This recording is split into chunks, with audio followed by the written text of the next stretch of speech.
Poor girl drops tray of snacks at luxury event, and millionaire helps her pick it up. But what he reveals next changes her life forever. The tray flew through the air as if time had frozen. Champagne glasses splashed against the socialite's dress, caviar snacks rolled across the white marble floor, and silence spread like a virus through the ballroom. Everyone stopped, everyone looked, and there she was, eyes wide, hands trembling, and on her knees, trying to clean up the mess with her apron. The laughter started shyly, but soon turned into derisive guffaws. "Look what the peasant girl did," said an executive, his glass still in hand. The young waitress bit her lip, trying to hold back tears, when an unexpected voice broke the ice. A tall, impeccably dressed man crouched down beside her. "Are you okay?" he asked calmly, gathering up his cutlery with his own hands. She didn't know who he was, but everyone knew. He was the richest man in town, and he was kneeling for her. The next day, while still cleaning the floor of the same mansion, she found an envelope tucked under the silver tray. Inside was a black card with a single handwritten sentence, "You deserve more than servitude." Next to the card was a key bearing the symbol of a company she'd only heard of, Kensington Ventures. It was the multi-billion-dollar holding company of the man who had helped her the night before. Confused, she decided to go to the address printed on the back. Once there, she was taken to the executive. Penthouse without understanding why. And when the door opened, he was there, the man who had picked up the pieces of her shame. But this time, he wasn't holding bowls or cutlery. He was holding a contract, an invitation, a revelation. "I've known you longer than you know," he said quietly, "and now it's your turn to decide what you want to build." In that moment, she realized it hadn't been an accident. It had been a test, or maybe an old promise. Before continuing, I want to invite you to subscribe to the channel and like this video so you can continue receiving our real stories. Thank you very much. The light rain fell over Manhattan like a translucent curtain that made everything more solemn, cleaner, as if the world were trying to gently erase its dirt. Inside the immense hall of Hudson Royale, golden lights danced on the crystal chandeliers, and guests paraded in dresses worth more than cars. It was the night of Winter Gala for Innovation, the event where millionaires flaunted their philanthropy like diamonds, but without ever getting their hands dirty. At every turn, waiters glided like shadows, serving champagne and fake laughter, while plastic smiles multiplied to the sound of classical music performed by a quartet with embroidered ties. Among these waiters was her, Emily, 23, her hair tied in a makeshift bun and eyes that seemed always searching for an escape. No one knew her name, just another servant, an efficient shadow, an invisible one. The contrast was stark.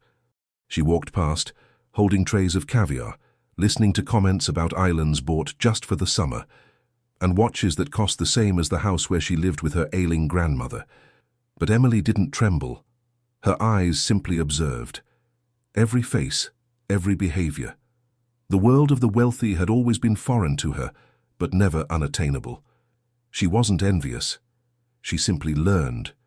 And she observed everything, like someone reading a survival manual. Across the room, he, Alexander. Kensington, the billionaire no one dared contradict, the man behind historic mergers, and the name behind that evening's event. Elegant, precise, and seemingly unattainable, he walked among the guests as if he were part of the architecture. But even so, his eyes sought her out. No one knew it, but he'd seen her before. And that night, with all eyes focused on appearances, he expected something, a moment, a reaction. The room was abuzz with vanity when one of the guests, visibly bored, muttered to the surrounding group, "I bet you 50 grand that one of those waitresses will knock it all over by the end of the night." They laughed. "Better yet, I bet it'll be that one over there, the one with the dirty apron."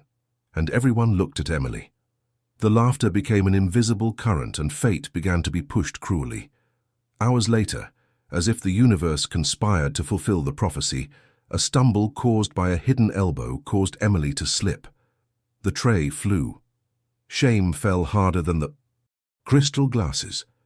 But that night, before everyone's eyes, something different happened, something never before seen at galas like that. Alexander Kensington crossed the room with firm steps and bent down, and as everyone watched in astonishment, he began to pick up the remains of his humiliation with his own hands.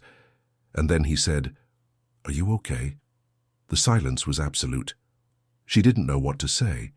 She only knew that this moment would change something, though she didn't yet know what. Emily grew up in the forgotten heart of New Jersey, in a neighborhood where the houses had more cracks than full windows. Her mother disappeared when she was 5. She left everything to follow a street musician who promised eternal love and never returned. Her father, a hard man broken by alcohol, left soon after, unable to handle the responsibility of a child and unpaid child support. Emily stayed with her grandmother, Margaret, a former seamstress, who, even with arthritis in her hands, embroidered hope on the mended clothes she sold at the neighborhood market. Emily's childhood had no dolls or birthdays with balloons. It had dinners with stale bread, notebooks found in the trash, and nights when the only light came from the candle on the table.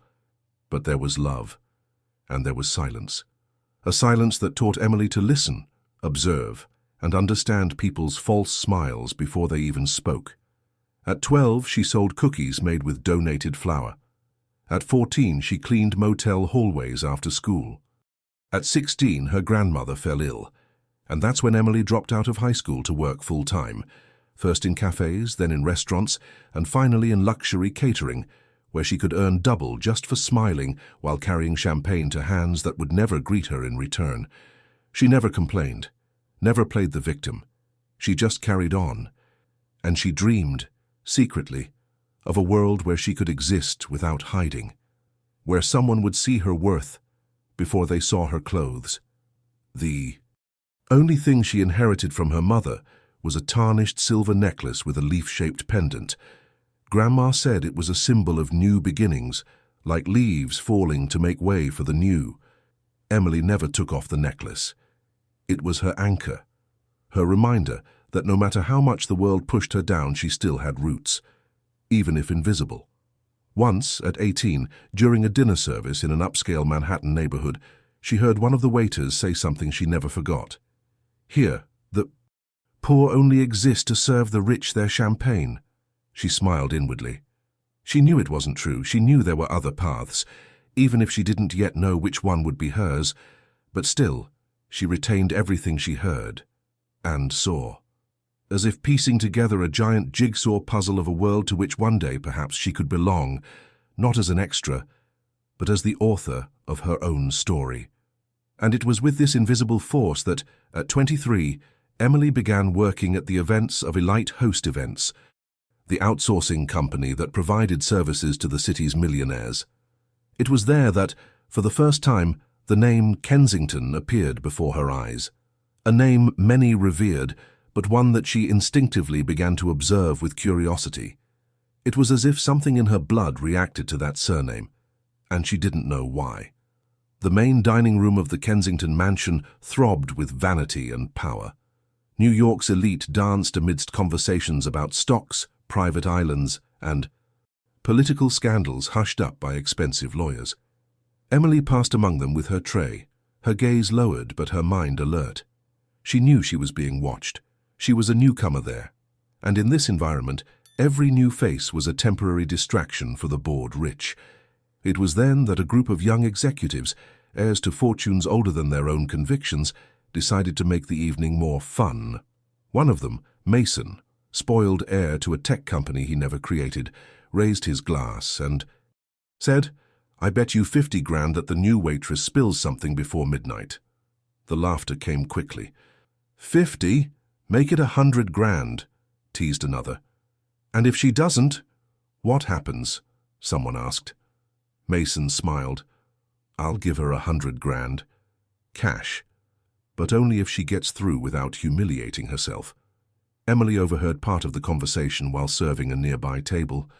Her stomach churned, but she didn't show it.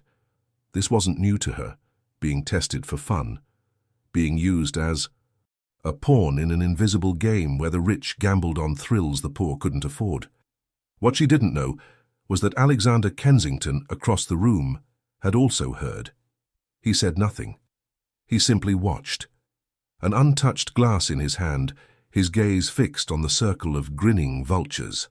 Minutes later, Emily approached their table with a new tray of glasses. Mason stood up on purpose, bumping into her elbow with the subtlety of someone who finds amusement in someone else's destruction. The tray slipped. 3 glasses fell, 1 shattered, a socialite screamed, the waiters stopped, and silence fell. Emily froze. She wanted to apologize, but the words wouldn't come. People around her laughed. Someone muttered, "That's it. Lost." Mason looked at her with a wry smile. What a shame. 100 grand went down the drain with those glasses. And it was then, for the first time that night, that Emily's eyes met Alexander Kensington's. He wasn't smiling. He wasn't frowning. He just stared, as if he saw much more than a fallen tray, as if he saw a promise being broken. Emily bent down to pick up the pieces, alone, in silence. No one helped her, until a pair of expensive, shiny black shoes stopped beside her. The hand that appeared next wasn't a waiter's, it was Alexander's. "Are you okay?" he asked. The entire hall came to a standstill. When Alexander's fingers touched the shards of glass beside hers, Emily hesitated. Her eyes rose slowly, as if afraid of facing another. Cruel joke. But there was no mockery in his eyes. There was something she couldn't name, a mixture of recognition and discomfort, as if this gesture contradicted everything they expected of a man like him. Kensington was famous for his coldness in business, his absolute control, his emotional distance from anything remotely human. And yet, there he was, kneeling on the Italian marble, helping a waitress collect the shame that others had deliberately scattered. A collective gasp seemed to sweep through the room. The other guests pretended to continue their conversations, but everyone's eyes were on him. No one understood what was happening. Some thought it was a PR ploy, others an eccentric whim. But only he and Emily knew that this was more than an isolated moment. It was a turning point. "Are you hurt?" he asked, still kneeling. She shook her head silently. "Are you sure?" he insisted. His voice was low, firm, as if each word carried a precisely measured weight. Emily tried to respond, but the words were lost in the lump in her throat. Never had a man like that spoken to her like that. It was strange, disconcerting. She reached for a broken glass, but he gently caught her wrist. "Leave it. You might cut yourself." She looked him in the eye, suspicious. "Why are you doing this?" she whispered. He held her gaze steadily. "Because no one else is." Then, with a subtle gesture, he pulled a linen handkerchief from his pocket and wiped away a drop of wine that had splattered on the sleeve of her uniform. The touch was brief but charged with hidden intentions. Then he stood and, with disconcerting ease, offered his hand to help her up. She hesitated for a second, then accepted. The touch of their hands was warm, direct, and unpretentious. When Emily stood, she realized the laughter had died down. The room was in suspense, as if everyone was waiting for something. Alexander then turned to the executives who had provoked the situation. "You think this is fun?" he asked with a half-smile that sent a chill down Mason's spine. "That's not power. That's cowardice by appointment." And before anyone could answer, he walked toward the side door, but not before saying in a loud voice, "Send my glass over ice. Kindly, please." And he left. Emily stood there, wide-eyed, uncomprehending what had just happened. Backstage, the other waiters whispered among themselves, "Did you see that? He never does that kind of thing. Does he know her? Impossible. She's new." He was too serious, as it wasn't acting. But Emily, her heart still racing, didn't answer anyone.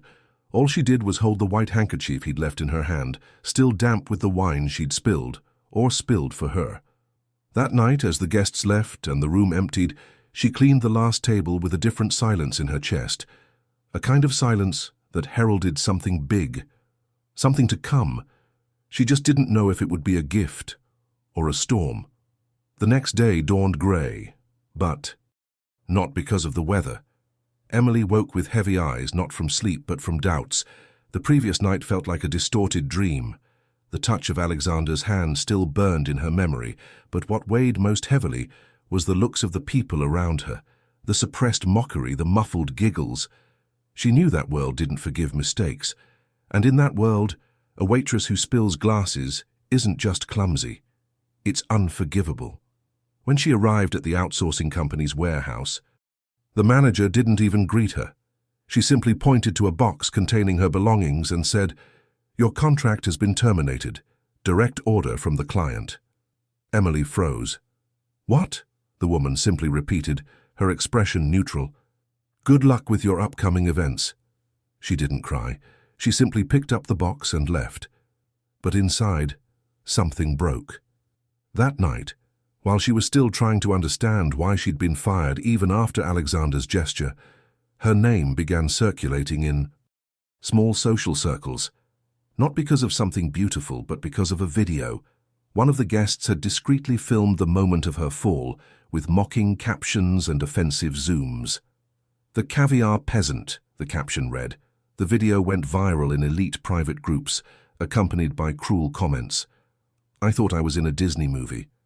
Kensington has a good heart, or terrible taste." Emily only found out about the video the next day, when a colleague showed it to her with a look of pity. She watched in silence, her jaw clenched. That's how they see us, she thought, as distraction, as comic relief. Meanwhile, Alexander was receiving a barrage of veiled criticism from within his own board of directors. "Do you want people to think you're getting involved with waitresses now?" one of the directors asked. "Do you know what this means for the brand's image?" another retorted. But he didn't respond to anyone. He simply watched, silent, his gaze fixed on the window. In silence, he began to realize that his gesture of humanity was being used against her, and against him. But the cruelest part was yet to come. A week later, Emily was asked to work at a new event, a trade show at a convention center. She accepted. She needed the money, even if it was small. She was disguised with a different colored cap and uniform, but she was still recognized. Mason, the same one who had started the bet the night of the crash, saw her in the aisles and smiled as if he were about to knock down a castle with one finger. He approached with a group of friends and began talking loudly, so everyone around could hear. "Watch out, everyone. This one could bring down the world on a platter."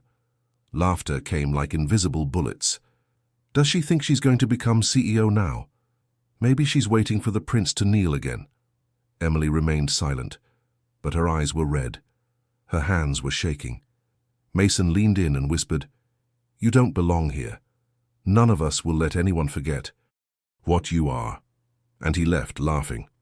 She stood there, still swallowing the words that burned inside her, but then she did something unexpected. She grabbed the necklace with the leaf pendant, which had come loose during the shove, and put it back on her neck firmly. She took a deep breath. She finished her shift and left without looking back. Because that day, she understood something essential.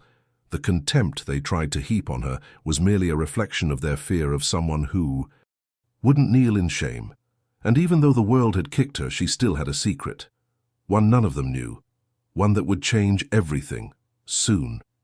The following week, Emily disappeared from the backstage of the luxury events. No one saw her again with the tray in her hands, nor with the wrinkled apron hiding her dreams. But she didn't vanish. On the contrary, she began to move silently, as if preparing a response that would be delivered not with words, but with presence. While those who humiliated her laughed at dinner parties, she observed, she knew where they dined, with whom they associated, where they invested. Not because she was obsessed, but because she had learned from an early age that information was the only wealth no one could take from the poor, and she was rich in it, observant, meticulous, silent. When the video of her fall went viral on an anonymous social network, Emily already knew who had filmed it, and she also knew that Alexander Kensington had had no part in it. On the contrary, since that day he had disappeared from the tabloids. What's more, she discreetly transferred a generous donation to the Margaret Foundation, a small project supporting low-income youth in suburban New Jersey. The foundation had only one beneficiary that month, her name Emily R. Dawson. It was then that Emily understood. He knew. He knew who she was. He knew her past. He knew about the necklace with the leaf pendant, and he had known, probably for much longer than she, realized. Sitting in a community library surrounded by books on management and organizational behavior, she smiled to herself. A smile without anger, without revenge, only with understanding. She knew what was happening. This world wasn't just about appearances, it was a playground. And she was finally beginning to understand the rules. The difference was that now she no longer played to defend herself, but to win. And above all, to protect the dignity of those who came from where she came. Then one grey afternoon she returned, but not as a waitress. She appeared in the lobby of Kensington Ventures, wearing a rented navy blue blazer, a simple briefcase in her hands, and her hair tied in a neat knot. She asked to leave an envelope with Mr. Alexander. The receptionist hesitated, but the name written on the envelope, handwritten in a firm handwriting, was enough to get him taken to the top floor. Inside, Alexander recognized the handwriting. He opened it. Inside was a sheet of paper. With a single sentence, "I always knew who you were, and now you know who I am too." Next to the sentence was a small, dried leaf, identical to the pendant she wore, a silent symbol, an echo of the past, a subtle declaration that she was never naive. She was simply biding her time. In the days that followed, Alexander didn't respond, but the press reported that he had declined to participate in two important social events, a first. What's more, rumors began circulating in the halls of Kensington that a new social investment division was being created to focus on educational projects. No one knew exactly why. No one knew who had come up with the idea. But there was a name in the project's embryonic proposal, a name he himself had written at the top of the document. ED, that's all. Her initials, Emily Dawson. Meanwhile, she returned to her neighborhood with her head held high, not as a victim, not as someone who had fallen, but as someone who fell to see better. And now even, if the world didn't know it, she had already won, in silence. The revelation didn't come with a bang. It wasn't a headline-grabbing story or a dramatic spotlight.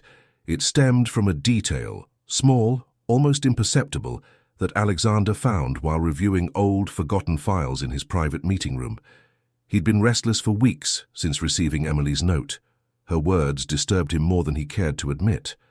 "I've always known who you were, and now you know who I am too." It wasn't a challenge. It was a statement, and within it were layers. So he dove in. He sifted through old company reports, documents from the philanthropic foundation his mother created before she passed away. And that's when he found it. A name on a report of student microgrants discreetly awarded by the Kensington Foundation between 2005 and 2008. The recipient's name, Margaret Dawson, guardian of her 6-year-old granddaughter, Emily. A handwritten note from the director at the time, promising, a humble family, a sensitive case, and next to that a note in blue. "Keep supporting." Alexander leaned back in his chair and closed his eyes. He remembered the first time he'd visited that foundation, accompanied by his mother, as a teenager. He vaguely remembered a woman with calloused hands who thanked him with a cake wrapped in aluminum foil, and a little girl with a steady gaze, hidden behind a chair. She didn't say a word. She just stared. A look he now recognized. Emily. She was that girl. And Hisu was the rich boy who was thanked for the donation made with money he didn't even understand. A gesture he'd forgotten, but one she'd never erased from her memory. With this new understanding, everything fell into place. The necklace with the leaf pendant, the firmness in her eyes, the silence with which she faced the scorn. She had known who he was from the beginning, and perhaps she had let herself fall in that room not by accident, but as a response, as a provocation, or as a reminder. Alexander Kensington, the untouchable billionaire, now felt the weight of his own history bearing down on him. And more than that, he felt he had been seen, truly seen. Not as a CEO, not as a corporate legend, but as someone who had long ago been part of a silent promise, and perhaps had forgotten it. He then did something he had never done before in all his years of leadership. He went down to the company's central archives and personally requested all the foundation's old documents. He spent hours reviewing stories, names, faces, searching for traces of the real impact his fortune had had on lives like Emily's. And the more he read, the quieter he became. He realized that amid so many numbers and reports, he had missed what really mattered. Emily, on the other hand, never forgot. She knew every penny donated to her grandmother, every food basket she received, every school uniform that arrived wrapped with the foundation's crest. And now, years later, she had made a point of returning the memento with a dried leaf and a cryptic note. That night, Alexander climbed to the top floor of the building and stood before the large glass window, gazing at the city below. For the first time in a long time, he felt something akin to humility. Not because of the past act of charity, but because of forgetting. Forgetting her. Forgetting that lives aren't archives, that promises aren't contracts, and that some stories, no matter how small, have roots that reach back to find those who planted them. Emily had returned not to ask for anything, but to show that he too was being watched, judged, and, in a way, tested. She disappeared like a cold morning breeze, without fanfare, without a note, without an explanation. She no longer answered Alexander's assistant's calls, didn't reply to the email from the Foundation's social director, and didn't show up for the interview scheduled for a position in Kensington Ventures' Community Impact Department. She simply disappeared. As if she'd closed a circle. As if she'd already said everything she needed to with a note, a dry leaf, and a look. For the first few days, Alexander thought it was predictable. Pride, perhaps. A kind of silent self-affirmation. But after a week, her absence began to resonate. An uncomfortable emptiness permeated the building's hallways, a subtle unease during meetings, a persistent thought during sleepless nights. It was as if Emily had taken something with her, something he hadn't even known, belonged to her. He tried to hide it, of course. He continued to lead meetings, review contracts, and appear at events. But his eyes betrayed him. They looked for her in the most unlikely places, among the waiters at a product launch, among visitors to the Foundation, even on the streets, among ordinary people he'd never noticed before. He began to notice details that had never mattered to him. Calloused hands, shy smiles, the weary posture of someone who carries the world on their shoulders and still smiles with their eyes. It was as if she had taught him to see again, and now without her presence everything seemed opaque. The handkerchief he'd used to wipe the wine from her uniform was still tucked away in his drawer, folded with a precision bordering on obsession. It was just a scrap of white cloth, but there was more truth in it than in all the company reports. On impulse, Alexander returned to New Jersey. He looked for the Margaret Foundation. It was closed, doors locked. A note. Read, "Under renovation for an indefinite period." He asked neighbors. No one knew about Emily. Some said she'd received an offer to study abroad. Others thought she'd moved out of state. Some even believed she was secretly working as a social investment advisor for other foundations. But nothing was confirmed, nothing certain, nothing tangible, only absence, constant, firm, silent. Alexander began to relive every moment he'd had with her. The words, the silences, the way she never lowered her eyes even when she was at a disadvantage. And the more he thought, the more he realized there was something new about their relationship. It wasn't romance. It wasn't charity. It was a mirror. Emily had been an uncomfortable, true, profound mirror. One that forced him to face a side of himself he'd locked away beneath layers of control, power, and formality. And now, with her gone, it was as if he'd been forced to look at the empty frame where that reflection had once existed. One cloudy afternoon, he went upstairs to the room where his mother kept her notes on social projects. And there, among old notebooks and faded thank-you cards, he found a letter in Margaret Dawson's own handwriting, dated 15 years ago. The last line read, "If life ever crosses the paths of Emily and her son again, may he be worthy of her heart." He read that sentence countless times, and then he understood.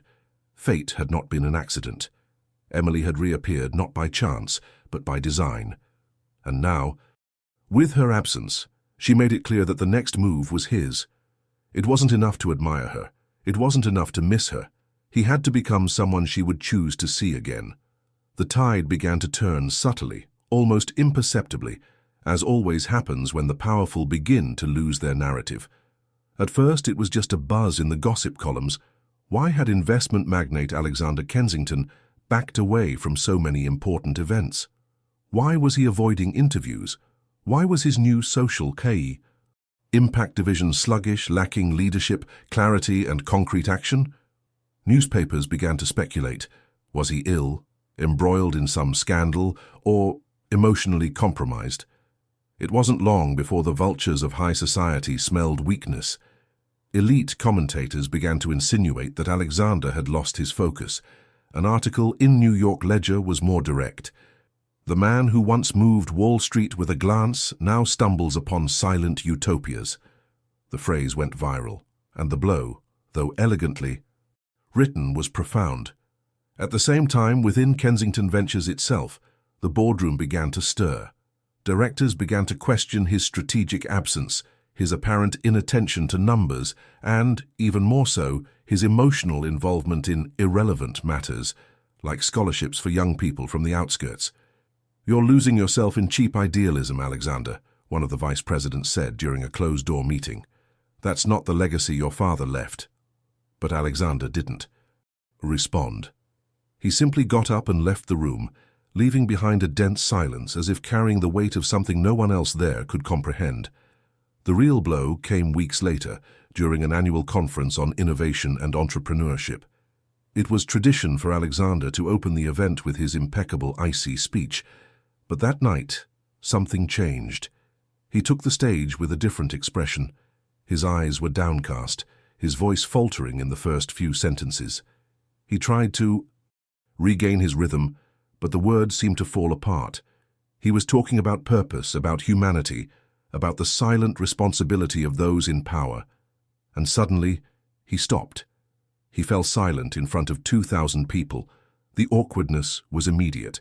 Murmurs, raised cell phones, nervous whispers. Alexander Kensington, frozen, too human, too fragile.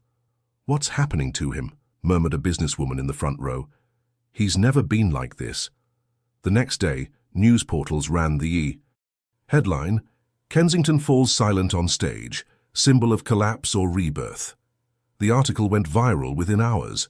Financial influencers and YouTubers began debating the tycoon's emotional decline. Podcasts discussed his supposed existential crisis, and the holding company's shares fell 4% in a week. Not catastrophic, but enough to set off alarm bells among investors. For the first time, Alexander Kensington wasn't seen as untouchable. For the first time, his vulnerability was exposed as a flaw, not a human trait. And ironically, he didn't try to defend himself. While everyone judged him, he only delved deeper into what he had silently begun, revisiting social reports, restructuring departments, facing tough conversations with his own team. He began dismissing arrogant executives, replacing them with sensitive, attentive, discreet leaders. It was a slow, almost invisible movement, but real, and within him, a single certainty grew. Emily had opened the rift, and now it was he who needed to bridge it. Not for reputation, but for transformation. Because the fall that everyone saw as failure was, in fact, the birth of another man. Alexander began to change so profoundly that he didn't even notice at first. These were gestures almost imperceptible to outsiders, but immense to those who truly knew him. He began by moving to a different floor in the building where he worked, abandoning the mirrored glass penthouse and moving into a common room next to the operational departments. Then he cancelled lunches with bankers at restaurants that required reservations weeks in advance and began eating with the team in simple cafeterias, listening to stories from interns and secretaries, asking for suggestions, asking real questions. It was as if he were trying to rediscover an Alexander who might never have existed, but who now needed to be born, by force. At first, those around him thought it was just a phase, a midlife crisis perhaps, but over time they realized it wasn't an act. The man who had once been a fortress of silence now rode the subway, read in public libraries, donated anonymously to shelters, and visited community projects without publicizing anything. He stopped wearing luxury watches. He sold his imported car and began walking whenever possible. One cold morning, he was seen pushing donation boxes in Brooklyn. When someone tried to take a photo, he simply smiled sideways and said, "It's just a gesture, no caption needed." And he moved on. Deep down, he wasn't doing it to clean up his image. It wasn't marketing, it wasn't guilt, it was thirst. A thirst you only know when you lose something you didn't realize how much you missed. Emily had been more than a mirror. She had been an invitation, a calling, a rare opportunity to leave the cocoon of power and touch the real world. And now, with her gone, he needed to honor what she had revealed, even if he never saw her again. He began writing letters he never sent. He kept them in a box, with her name on it. They were outbursts, apologies, reflections on the past, memories of moments that for her might have been trivial, but for him became chapters in a new life. He revisited the foundation house where she grew up. He touched the walls. He talked to neighbors. He sat on the wooden bench where Margaret used to embroider at dusk. And there, alone, he understood that greatness isn't about empires or headlines, but about what's built in silence, when no one applauds, when no one sees. He began rewriting the company's bylaws. He created a new division that allocated part of the annual profits to invisible actions, nameless grants, unbranded donations, support without publicity. The elite scoffed. Kensington is freaking out. But he no longer listened to them. He learned that the eyes that truly mattered weren't in the ballrooms, but in the alleys where dreams are stifled before they even begin. He stopped attending events. He stopped giving interviews. When the board pressed him, he responded with just one sentence: "If you want to replace me, feel free, but I'm not going back to being the man I was." The silence was absolute. No one had the courage to confront him, because for the first time, his authority came not from wealth, but from truth. A truth that was born from within, that burned slowly, but purified everything around it. It was an ordinary afternoon, or at least it seemed so. The sky over New York was clear, the air light, and the world spun with its usual haste. Alexander walked alone through the streets of the Lower East Side, where he had recently funded, anonymously, the renovation of a community library.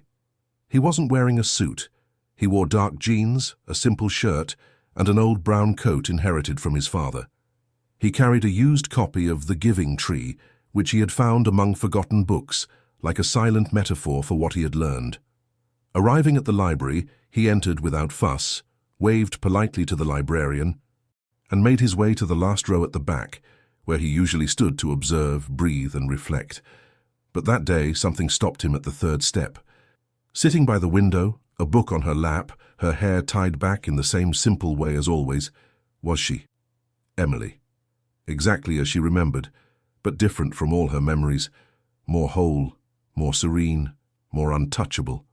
She wore no makeup, no adornments, nor did she need to. The sunlight streamed through the window pane and fell on her face, like an unspoken blessing. Alexander stood still. For a second, the entire world seemed silent. Every noise in the city faded, as if reality had held its breath with him. Emily looked up and saw him. They stared at each other for long seconds. There was no surprise, there was no shock.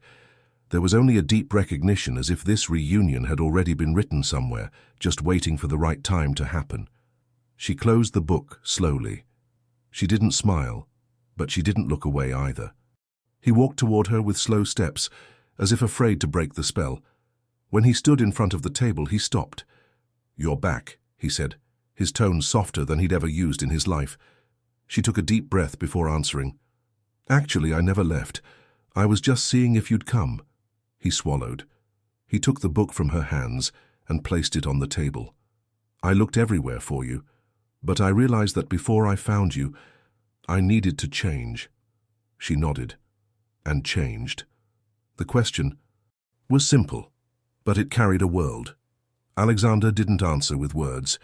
He simply pulled up a chair and sat across from her, took the white handkerchief, now slightly faded, from his pocket, and placed it on the table.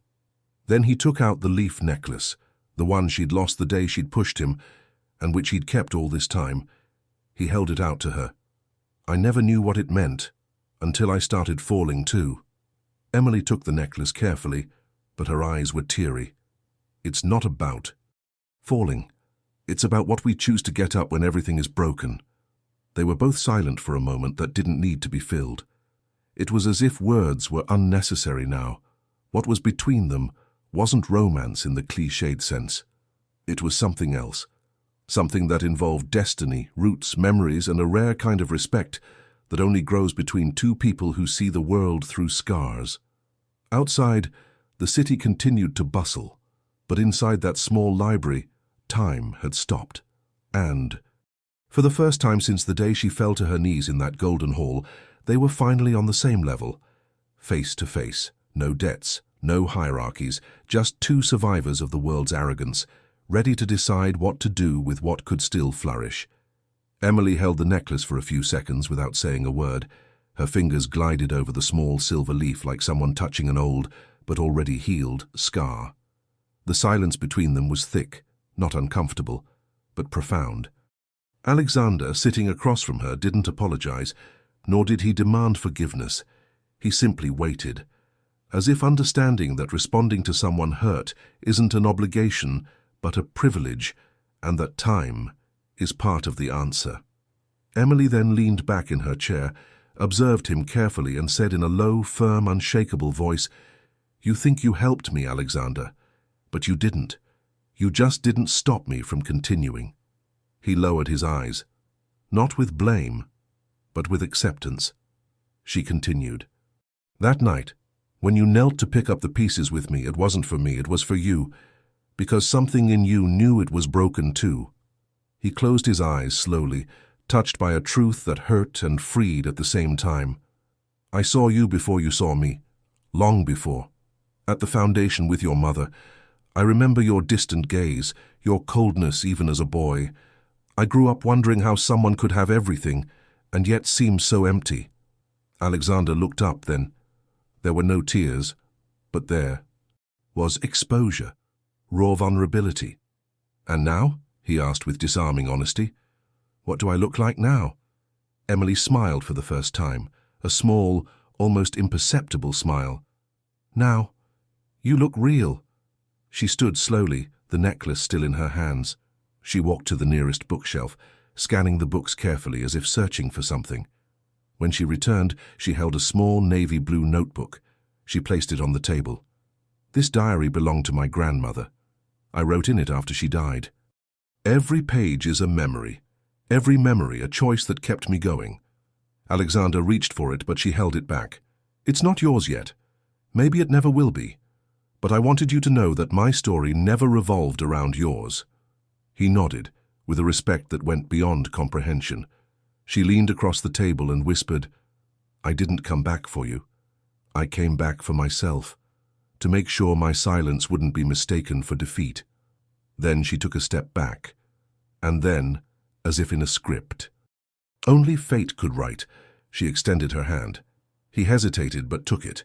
It was a firm grip, without promises, without romantic confessions, but charged with meaning.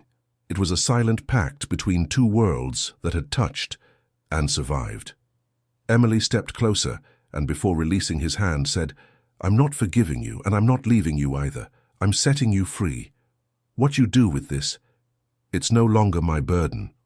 Alexander didn't answer. He knew there was no answer. He just stood there, watching her calmly walk away step by step until she disappeared through the library door. And with her he took the certainty that he hadn't won, nor lost. He had simply understood, and that, for him, was enough. Time passed, not much.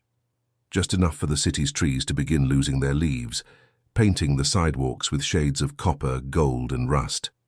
It was autumn in New York, that season when everything dies beautifully and is reborn without asking permission.